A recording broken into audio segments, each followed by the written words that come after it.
Hi, my name is Ciarán, and today I'm going to show you how to add environment variables to an Evervault function.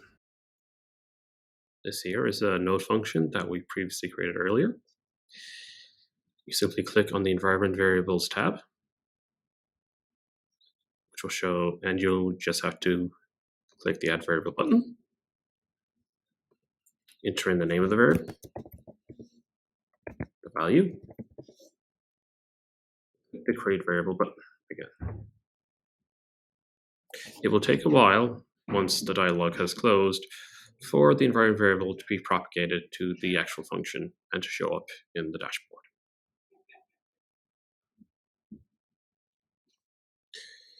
You can also add secret encrypted variables to an Evervault function. Simply click Add Variable, value again, the name again,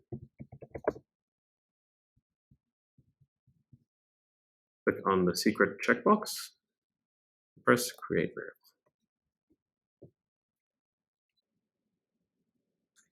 You can now see the secret variable in the UI with the value obscured. The unencrypted version of that value will only be available within the context of the function.